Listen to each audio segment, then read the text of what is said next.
so much. I'm delighted to be with my friends from the West Coast. I've had the delight to be able to work with the CAMFT board for a number of years and to meet some of the staff and the amazing job that you all do.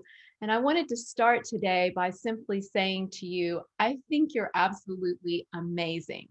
And one of the reasons that I want you to know that is because I had an opportunity to partner with an organization with 800 chapters at one point in my career, and getting the opportunity to see an organization of people that had a variety of sizes of boards of directors do such extraordinary work was one of the most inspirational things I've ever watched. And so as you all say yes to these roles, it matters that you have done that, but it's also so incredible what you're able to do when you come together and lead in a way of good governance, but also doing so because you care about the impact that you make. So why do we exist? Why is this idea of governance and good governance and strong leadership so important? Well, you come together in all of these meetings that you do to create value for members of CAMFT and to build a sense of community across professionals who are doing great work every day in their professional lives, and then to be ambassadors about why it matters to be part of CAMFT, and not just what CAMFT does for members, but what you all do together as members. And so I think there's a real fallacy out there about board size being what matters, as opposed to you having, a really strong board culture and being effective at what you do. And one of the things that is clear in the environment that we're operating in today is that, as you work on strategy for your chapters and as you're thinking about value, members are not going to allow us not to do this work well. That's one thing that's become very clear as I've worked with organizations across the country. And one of the things that I think you do so well is recognizing that it is about the people. And so while we have lots of fancy words about what it is that we do, when we even use the word governance, what we're doing is talking about when we come together to build value and to build programs and to build an opportunity for everybody to get the most out of their professional life, that it's really about the people. And so, when we look at a lot of the words that are out there to describe governance, they sound like they're very complicated words. And so we hear things like transformational and being entrepreneurial and relational.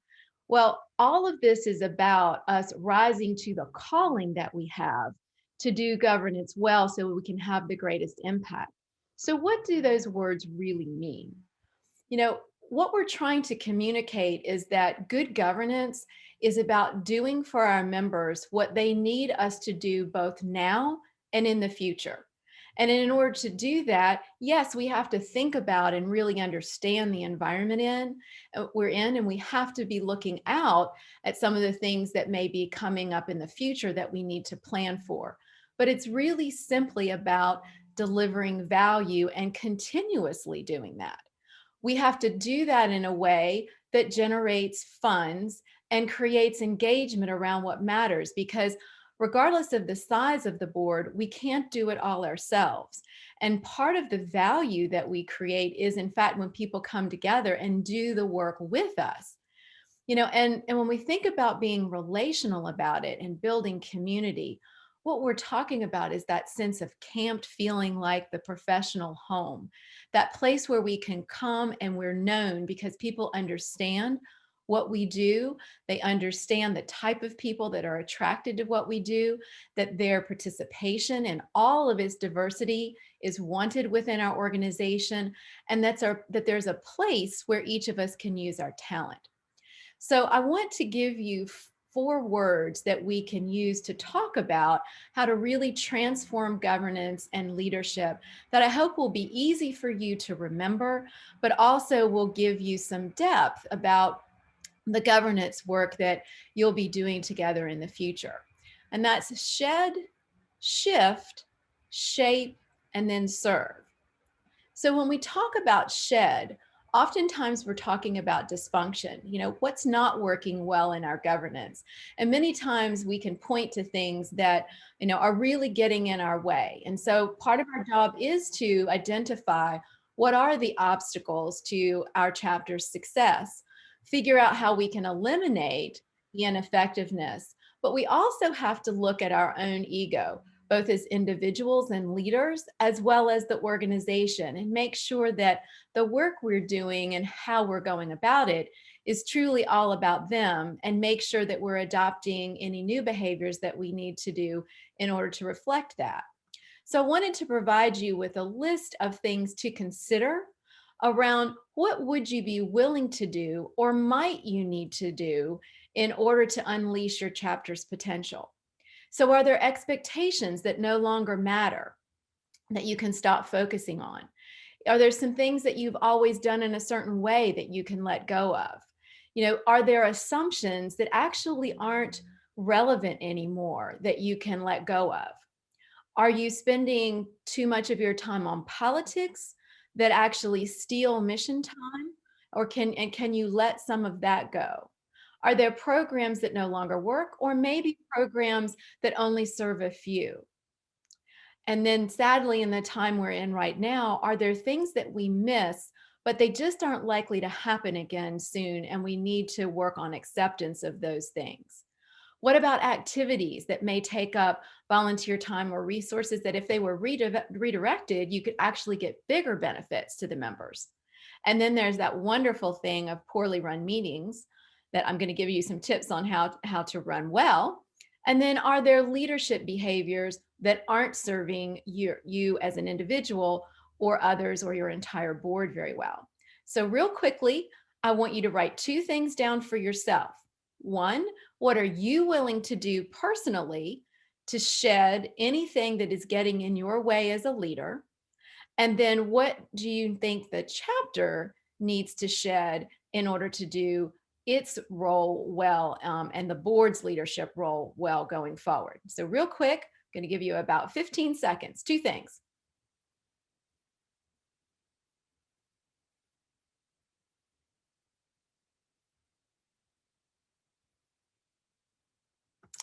All right, so now let's talk about those heavenly meetings. So when we think about, again, fancy words like we're going to have a strategic agenda, well, what does that actually mean? It simply means if there are things that you can provide as updates in advance, that when you're together, that you use all of the value that the diversity on your board has to spend that time in making really great decisions as opposed to updating each other. Those boards that are really attached to Robert's rules, there's an alternative to that that Glenn Tucker has provided us, which is called dialogue before deliberation. What does that actually mean? It simply means talk about all the options and maybe even create a new option together from your background materials, and then make a motion based on the consensus that you arrive at. And then from a discipline standpoint, the reason why we have preparation materials in advance is because we want everybody to have had an opportunity to really think through the conversations and decision-making that you're going to need to do.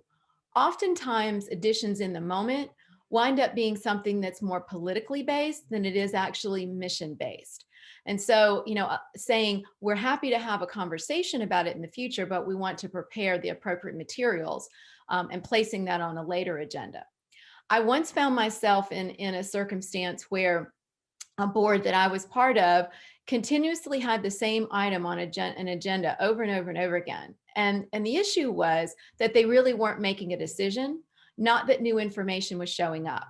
So if you can also be disciplined about not revoting, unless there is in fact some new information that could change how you're executing something, that will really help you stay in a definitive decision place. And then remember, you have the right as a group to create a safe space where you can have conversations that are sometimes difficult or have elements of things that are not ready to be public. And that's perfectly fine. However, once you've made a decision, everyone standing by that choice, supporting each other, and being positive about the decision that you've made is a way to preserve the sanctity of the safe space while at the same time not creating chaos within your membership because they're hearing different stories. And of course, most of all of you are giving your time and your energy and your talent. And so we want to connect and have fun in the work that we're doing and in the meetings that we're enjoying together. So once we've worked through the shed and we've shaped how to have really effective meetings, how do we start to think about really shifting exponentially in our governance responsibility?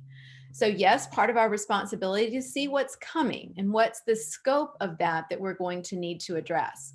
You know, are there pitfalls that we can identify about the status quo that will also help us have the courage to start making some of the transformational changes that we might need to make for our organization, but are uncomfortable? And then how do we think about addressing this unknown and its potential impact that's out there? So for instance, none of us know how long will it be before we're back in some sort of normal again. Well, how do we address the impact along the way? And then how do we deal with that once we transition back to some form of normal? So, you know, as we work through these things, we have to reframe the opportunities that present themselves. So let's work through these one at a time. Let's think about how we can shift our chapter to really multiply its impact in this new decade. The first thing is the idea of letting go of comfort. You know, comfort is actually one of the most dangerous risks that we have right now. And instead, we need to replace that with the idea of continuous design, because comfort can actually becoming paralyzed. And so if we're willing to let go of comfort and start talking about how do we transform together. And I don't want us to think of transform as, again, some big fancy word. I want us to think about the idea of not talking about change anymore. Because when we talk about change, the first thing people do is they think, okay, what's our governance body going to do to us? When we talk about transforming, that feels like there's an invitation to be part of a collaborative experience to evolve an organization. And really great governance leaders will use language like that to reduce the potential stress of people having to step outside of their comfort zones, but begin to also have them be drawn towards being part of the new shift that you're trying to make. Remembering that in this kind of work, there's always opportunity, and part of your governance responsibility is to point to opportunity, because that's one of the things that gives people hope. And as governance leaders, you need to be purveyors of hope and for people to experience that through collaborative design, meaning there's a place for them to use their talent in being part of executing what you've decided as a board is really important for the organization. And so then when we think about shifting to inquiry, so often we ask our members, what do they want? Or we ask their members, do they like? And we give them a list of things. But if we can shift that to, what are you thinking about right now and why? Part of that becomes the clue to what it is they actually want and need. And it's not pre-populated. You see, the first way I mentioned is a pre-population way that people are responding to. But an open-ended, what are you thinking about and why, allows you to gather a lot of information that you may not have had the opportunity to do.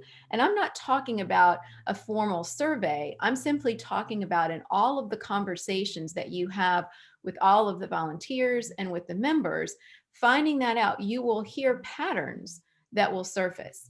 And it's really important for us to recognize that everything from connection to learning and how we access learning to the business side of running the chapter, as well as all of the hospitality and the ways that we gathered, all of that is changing right now.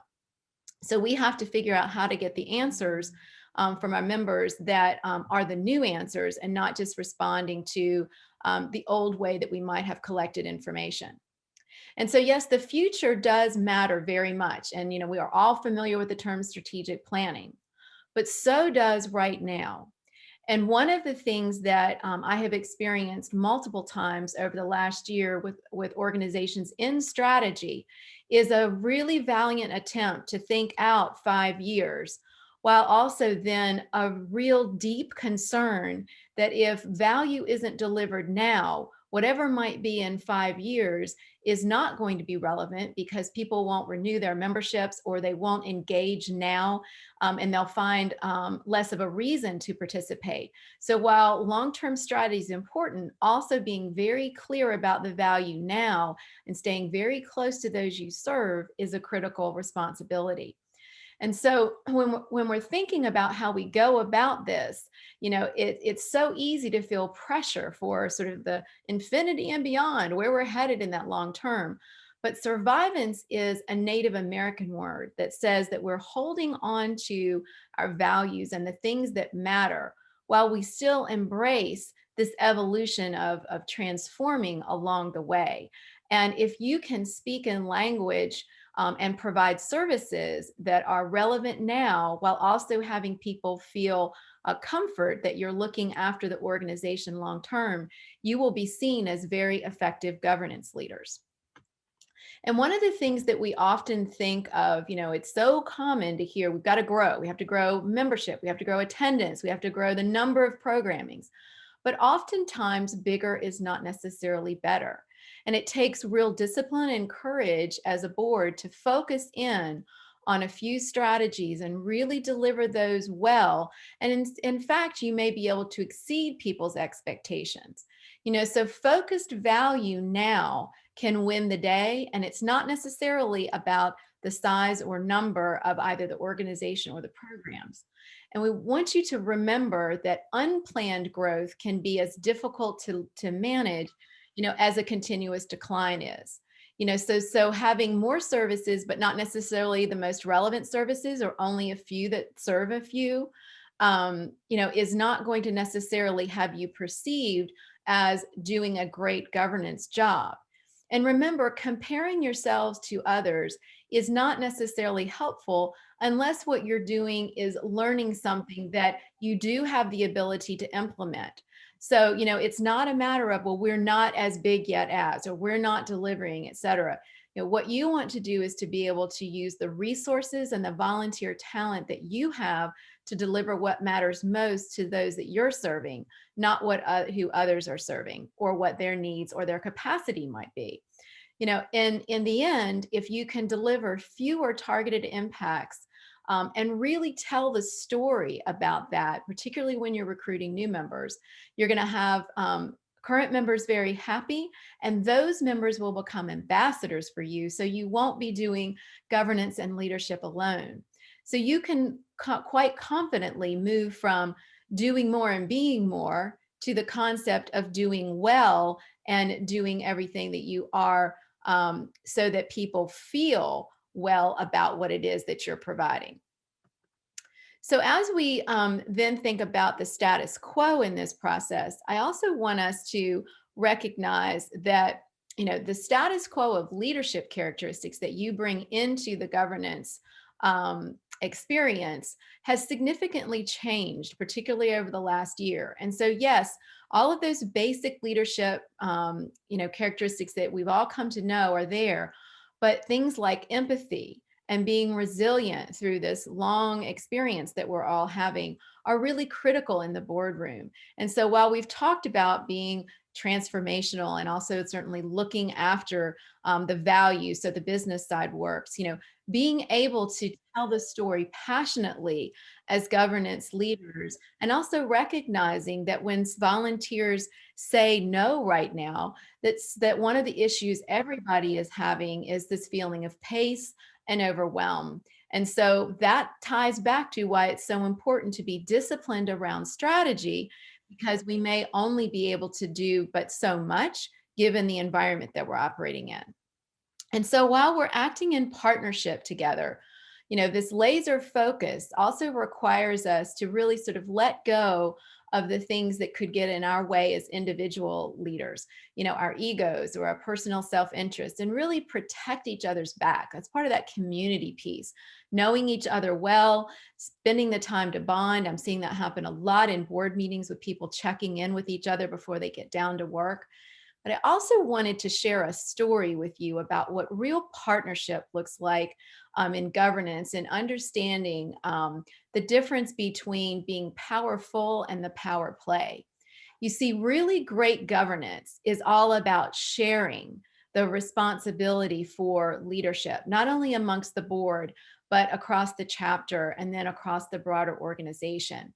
And the power play, is when it's all about the fact that I'm now finally in this position in the organization, and, it's my turn to lead, and those sorts of things that can be incredible turnoffs to those that we would like to have engaged. And I once watched two leaders back to back take a podium, one who was saying thank you for the end of a term, and all the opportunities that that individual had had to be part of the leadership, versus one who was then taking on the role. And as the first thanked everyone, you could feel the emotion running from thousands of people towards the podium, because this particular individual knew the magic of sharing both the mission and the responsibility and inviting people to engage. And you could feel the palpable love between all of the people who were working on the mission together, and how strongly they felt about it.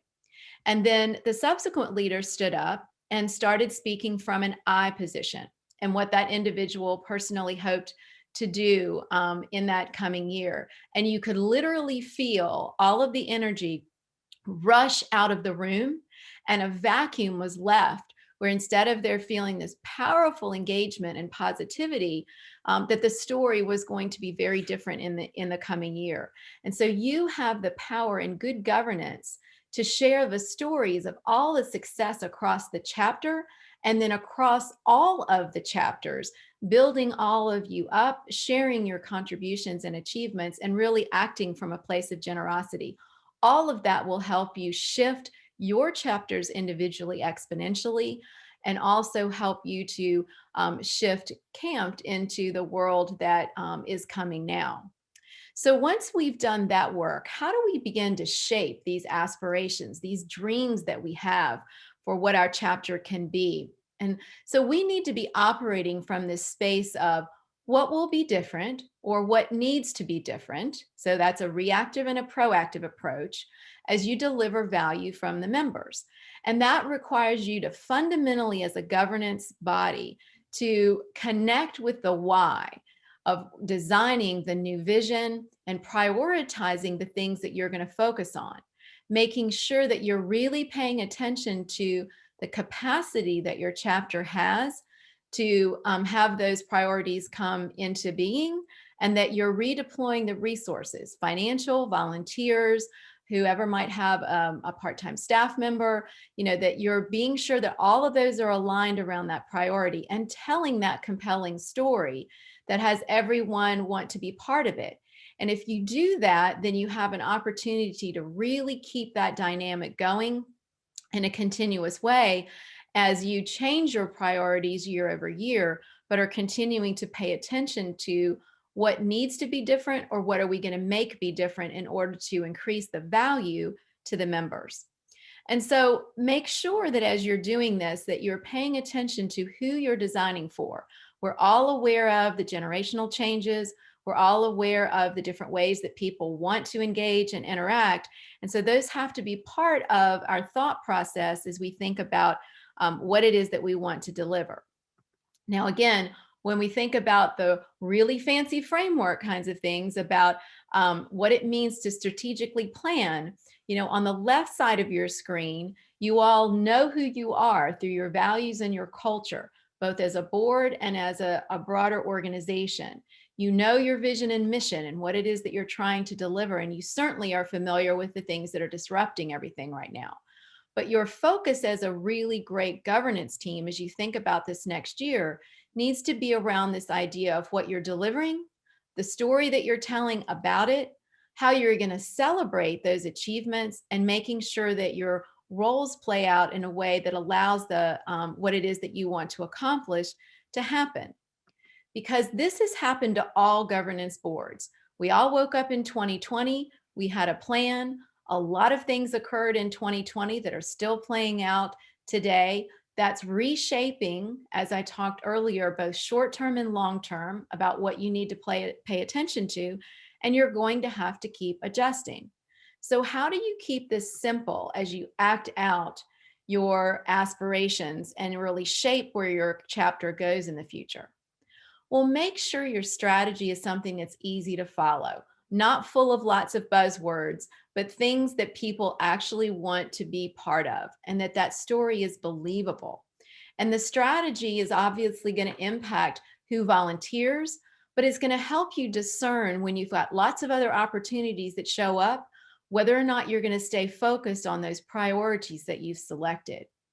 And it's going to help you really enhance trust as people see that you have a well thought out plan that you're going to execute in the next year. And it's going to really guide whether who gets nominated for your chapter board, or whether who gets picked to be part of volunteer leadership on committees.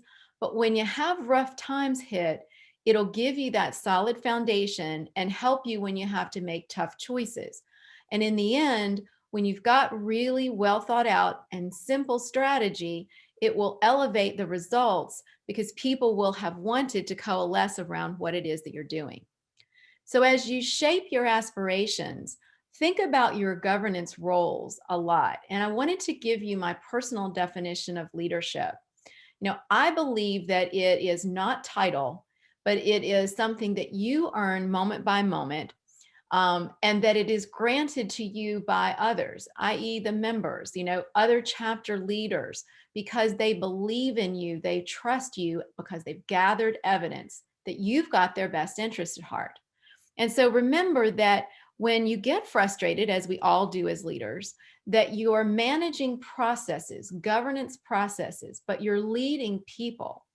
And when you're in a crisis or in a difficult moment, those crises really show who the great leaders are and who are not as effective. Those that are focusing on people and getting people to coalesce around being part of the solution in both good and bad times will be much more successful leaders. What you need to have in your governance processes is those things in place in your infrastructure that don't fall apart when times get difficult. And if that's the case, you'll be able to lead very effectively. Because we need to remember that effective governance is not just about, do we have our bylaws, and our strategy in place, but also how are we using language as a design tool? Because that's either going to make us or break us. And one of the things that unfortunately we've experienced in our society lately is a lot of labeling. And my belief is that when we're labeling, we're not listening. And when we're listening, people feel hopeful because they feel heard. And people will step towards us and want to be part of solving issues or executing really great strategy. So strong governance leaders know how to design conversations that are really effective. They know when to be part of leading a conversation, or even whether they should be part of a conversation. They know that they need to listen first to understand, and they need to be able to decide whether or not they need to be right. This is something that you really need to win, or are you trying to influence something as opposed to having a win? So thinking before you begin the conversation, whether or not the purpose is, to decide something, or are you trying to consult and trying to learn and become informed?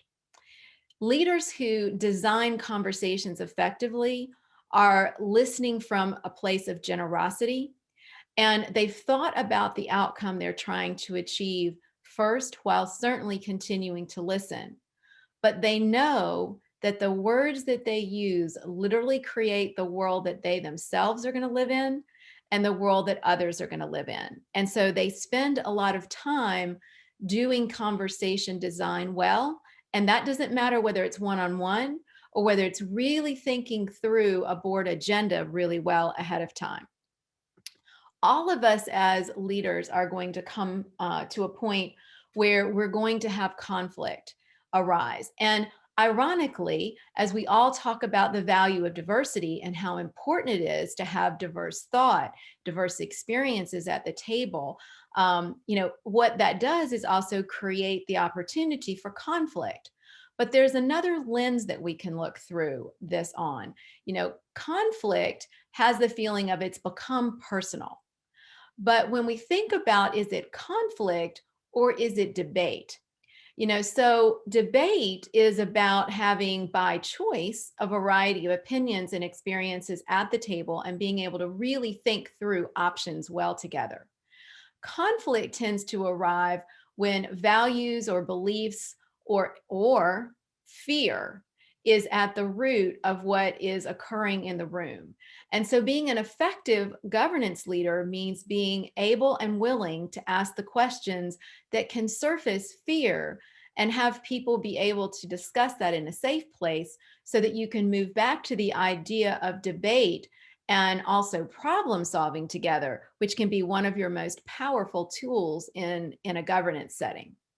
So not being careless with our words is incredibly critical because it will reduce our power, diminish our impact, and absolutely can create uncertainty about your leadership if we do. So lastly, the whole point of shed, shift, and shape is so that we're able in the end to serve with abandon. And serving with abandon really focuses on how are we going to be, literally be in a service mindset and create a magnetic community as governance leaders. It requires each one of us to be proactive daily, to be intentional about creating the environment that the board, that the volunteer teams, committees, task forces can thrive in. That when we see behaviors surface that aren't serving us well as individuals or as a board, that we remove those behaviors. We help people to develop more effective ways of being a leader, and that we may remain really authentic to the vision and the mission that we're trying to execute. We have to remember that our leadership of self and its effect on everyone else's experience is one of the most important things that we need to do. And I wish I had the attribution to this next quote, but it really has resonated with me through my leadership experiences, which is the higher I rose, the more I became a teacher. And so again, it's not about us having position. It's about how can we empower and develop the people around us, and so on the one hand, it's yes, we need to be developing a pipeline of leaders as a governance team. But on the other hand, we also want to be developing people around us so that we have more and more people who are effective in helping us to deliver the value to our members that they expect of us. And while one of my favorite leadership expert, Simon Sinek, talks about leaders eating last, I agree with that. And I also think that as leaders that we also better be sure that we're eating a protein bar first and making sure that we're taking care of ourselves.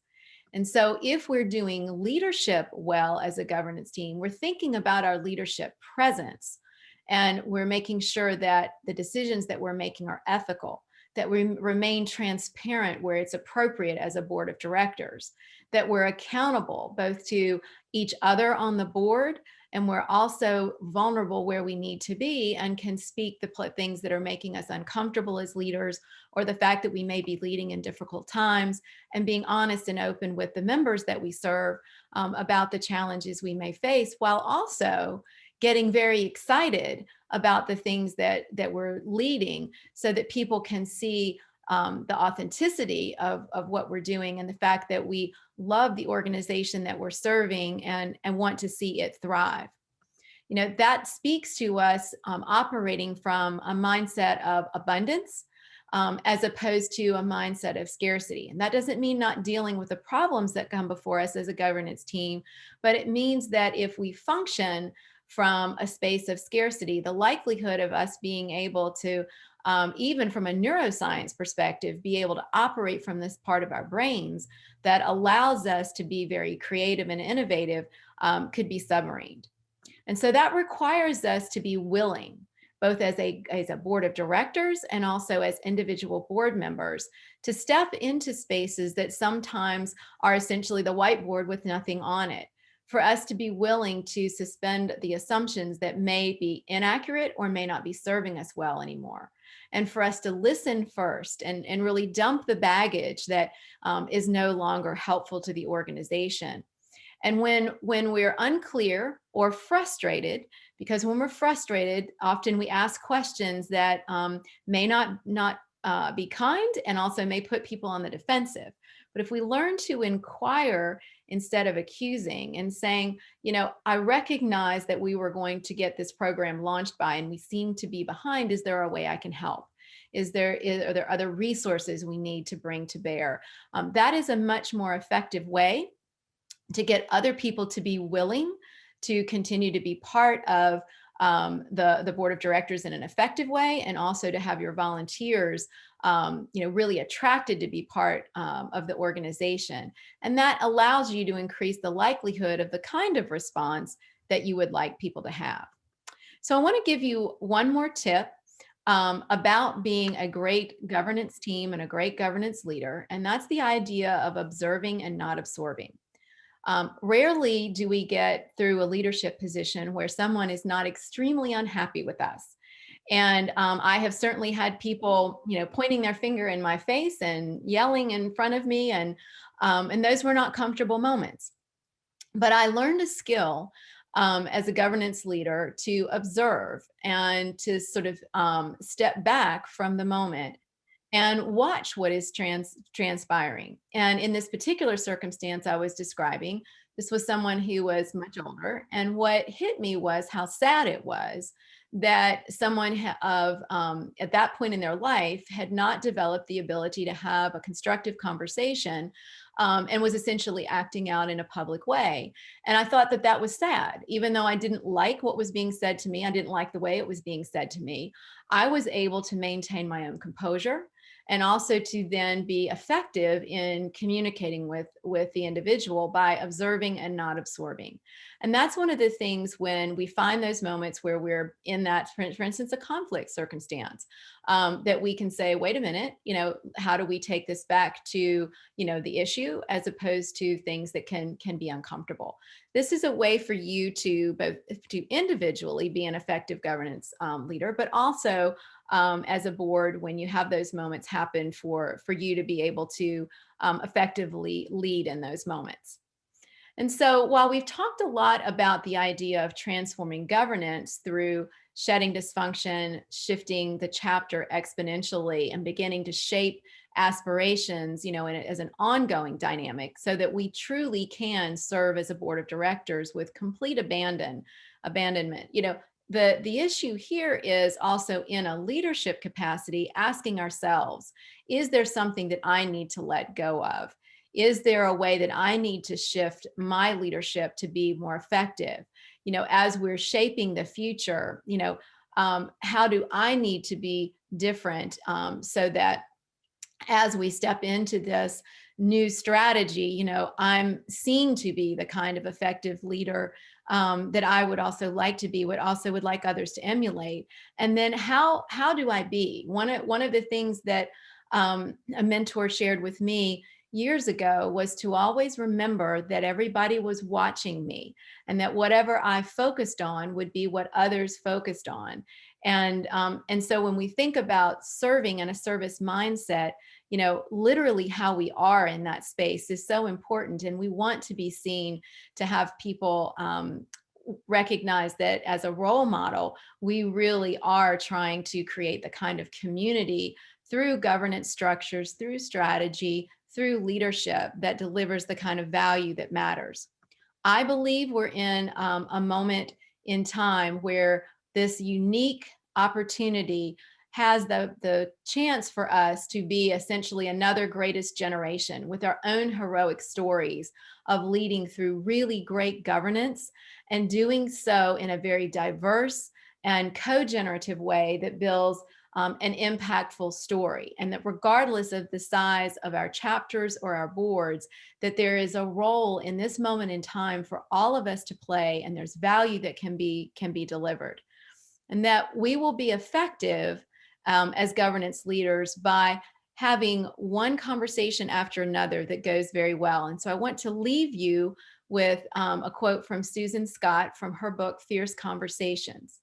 She says, "Our work, our relationships, and our lives succeed or fail one conversation at a time. While no single conversation is guaranteed to transform a company, a chapter, an association, a relationship, or a life, any single conversation can. Speak and listen as if this is the most important conversation you will ever have with this person. It could be. Participate as if it matters. It does." So remember, as you work through how to shed, shift, shape, and serve with abandon, it's about the people, and that you have an opportunity in the roles that you play to deliver extraordinary value in your chapters, and that you will do this together. And so I want to stop here and open it up for questions for the amount of time that we have left. And then right before the last moment, we will take a poll where you'll get an opportunity to answer this particular question, and that will be part of the feedback from this session. So let's open it up, and I am delighted to hear any questions that you may have.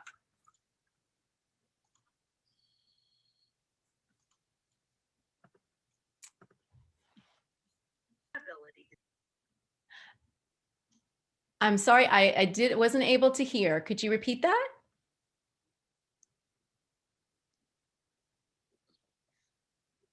Remember to unmute yourselves if you want to ask a question. Hi, thank you, Ken. Thank you for your presentation. It was definitely refreshing, and thank you for the information. Is it possible to go back to the a couple of slides ago where it had all the S in there you go. there? Yes, thank you so much. You are so welcome. And I also want to just say thank you for the observe and not absorb. That was really good. I like that. That's definitely one of my takeaways. You are very welcome. That has saved me more than once from the moment where I wanted to say something I probably shouldn't say in a leadership position. Thank you. Any other questions from anyone? Cynthia, I see here a question from Cheryl. She says, how do we manage the old guard who believe their leadership and strategy is the only way, so they are closed off to strategies of newer members? Yes, the transition in generations and leadership today is one of the most common transitions that boards are going through. And I think one of the things that we need to realize is, I mentioned the word fear earlier. And when we think about people who have been heavily engaged in an organization, I think fear is one of the biggest challenges that underlies this. It's fear of loss of influence, loss of participation, loss of opportunity. And along with that is a recognition that many times we're at different places in both our careers and our lives, and all of that comes together at the same time. So the first thing that I would say from a leadership position is compassion. And the opportunity to have one-on-one conversations where there can be a personal bonding around those issues, and an opportunity to create a safe space to have a real conversation. Sometimes that's very difficult because I'll call it acting out, may be happening over social media, or it might be happening in an email chain, that sort of thing. But I think that one of the most helpful things that I've learned from a gentleman named Steve Denning is how to do effective storytelling. And this is a place where you can potentially really help people who are in what you're describing as the old guard. It's the idea of being able to tell the story of the past. And so that's the place where you really honor, and that the honoring of their contribution needs to really show up there. You have to be able to tell the story of the future. So that's making sure that people can see clearly where the chapter is going. But then there's the story of why the past won't work anymore. And this is where you need to talk about the facts of what's not working. And so this is not about the fact that their leadership or the way that they did it before is wrong. This is about the current things that are true that everybody can see right now are happening. And then there's the fourth magic story, and that's the bridging story. That's the one that helps everybody see how they get from this present moment with all those facts that we were talking about to that future that you've spoken. And that's where you need to build in the emotional part.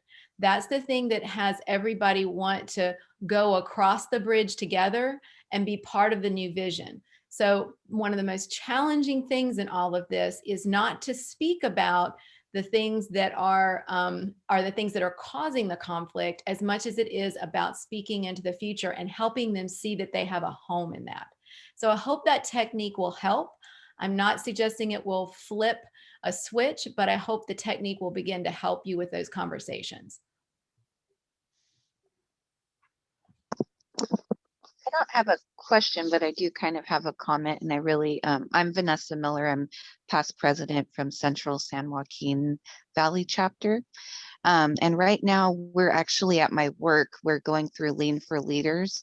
It's a Virginia Mason. I don't know if anybody's ever heard of that hospital, but it totally is on the points that you're talking about today, and having the conversations and really building up the staff and our membership to be the ones that help give us the ideas and all the innovation. And I just think it's really cool to kind of shift from this top-down leadership now to everybody kind of being involved. So I just wanted to comment and say thank you. I appreciated your points.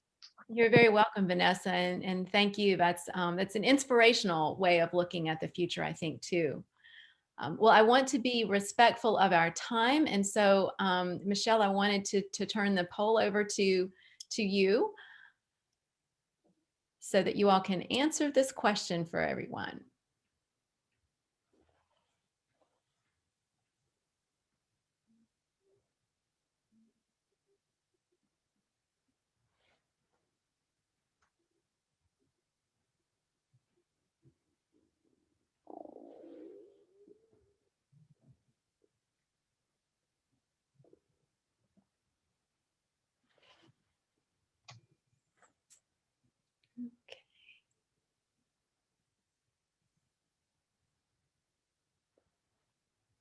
And we're waiting for 6 more people to vote, and then I will turn it over to you for the results, Cynthia. Wonderful. It's, I think, is one of the highest responses in polls we've received to date. Oh, so great. There's always 1 or 2 not there. So I think this is it. I am going to end the poll, and I'm sharing the results. So as great governance leaders would do, you have all indicated that you, there's a majority of you, excuse me, who have indicated that focusing on the chapter's member value is very high. And that is followed fairly closely by being and seeking strong leadership. And so, you know, when we think about the idea of relevant value with strong leaders who can develop it, and then along the way, making sure you've got the compelling story around it and getting rid of the things that are in your way, that will be such an effective way for you to have demonstrated shed, shift, shape, and then you can serve with abandon as a governance team. So it's been my honor to be with you all today, and I look forward to hearing all of the great things that will come out of the work that you will do in the chapters. Thank you for saying yes to leadership. Thank you, Cynthia. Thank you very much. You are very welcome.